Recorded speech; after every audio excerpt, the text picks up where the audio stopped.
안녕하십니까? 네, 안녕하십니까? 네, 오늘은 어떤 소식입니까? 네, 조 바이든 미국 대통령이 복잡한 행정 절차 없이 우크라이나에 신속히 무기를 제공할 수 있는 무기 대여 법안에 서명했습니다.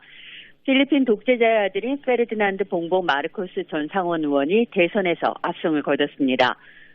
최악의 경제난에 시달리고 있는 스리랑카의 마힌다 라자팍사 총리가 사임을 발표한 소식 이어서 전해드리겠습니다. 네.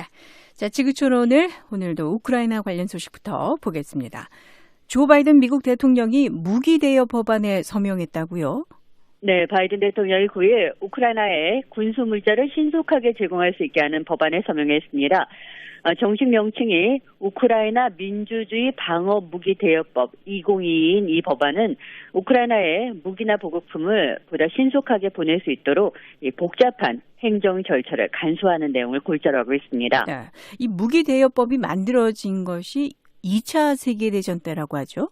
네, 그렇습니다.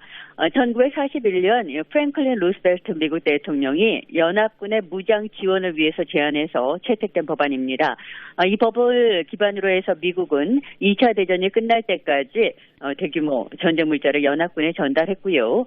미국과 연합군이 나치 독일을 물리치고 승리하는 게임 체인저가 됐다는 평가를 듣습니다. 네. 이후에도 미국 정부가 이 무기 대여법을 사용한 적이 있습니까? 없습니다. 2차 대전 이래 세계 안보의 가장 큰 위기라는 우크라이나 전쟁을 맞아서 미국 정부가 81년 만에 다시 꺼내서 우크라이나 사정에 맞게 손질한 건데요. 바이든 대통령은 이날 법안에 서명하면서 우크라이나 국민들은 지금 조국과 민주주의를 위해서 매일 목숨을 걸고 싸우고 있다면서 전투의 대가가 싸진 않지만 침략에 굴복하면 훨씬 더 많은 대가가 따른다고 강조했습니다. 네. 앞서서 미국 의회에서는 이 법안이 무난히 통과됐던 겁니까? 네, 미국 하원은 지난달 28일에 법안을 표결에 붙여서 찬성 417, 반대 10표로 통과시켰고요. 상원은 그보다 몇 주 전에 표결을 통해서 만장일치로 통과시켰는데요.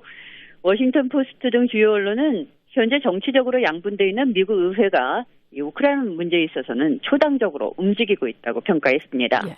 자, 법안의 이름이 무기 대여법인데요. 여기서 대여는 우리가 늘 사용하고 있는 그 대여의 그 뜻인가요?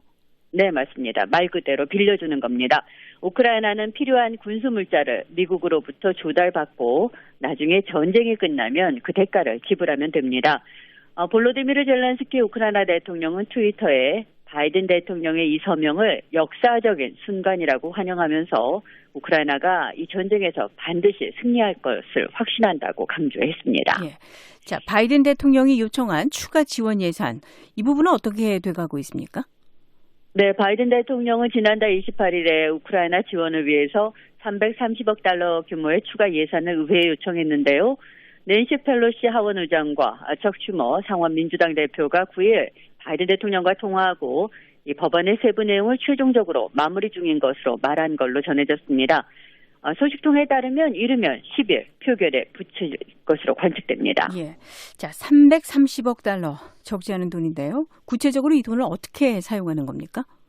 네, 백악관에 따르면 약 200억 달러는 새로운 무기 제공과 군수 지원을 위해서 사용되고요. 85억 달러는 우크라이나의 경제 지원을 위해서, 그리고 나머지는 식량 생산 지원 등 인도주의적 지원을 위해서 사용됩니다. 예. 미국 정부가 우크라이나산 철강에 대한 관세도 유예하기로 했습니까? 네, 지나 레이몬드 미 상무장관이 9일 성명을 내고 우크라이나산 철강의 관세를 1년 동안 유예한다고 발표했습니다. 지금 미국은 우크라이나산 철강에 대해서 25%의 고율의 관세를 매기고 있는데요. 레이몬드 장관은 이번 조처는 러시아의 침공으로 어려움을 겪고 있는 우크라이나 경제를 돕기 위한 거라고 설명했습니다. 미국 상무부에 따르면 우크라이나 국민 13명 가운데 1명은 철강업계에 종사하고 있을 만큼 우크라이나의 철강 산업은 우크라이나 경제에 중요한 비중을 차지합니다. 네. 자, 유럽 쪽의 우크라이나 지원 움직임도 같이 볼까요? 네, 우크라이나의 유럽연합 EU 논의가 다음 달부터 본격적으로 전개될 전망입니다. 우르줄라 폰데어라이엔 EU 집행위원장은 9일 트위터에 EU 집행위가 다음 달에 가입 신청에 관한 의견을 내놓을 거라고 밝혔습니다. 젤렌스키 대통령은 지난 2월 28일에 EU 가입을 희망한다고 공식적으로 발표한 바 있습니다. 네. 유럽연합 EU 측의 분위기는 어떻습니까? 네, EU 지도부는 적극적으로 반기고 있습니다.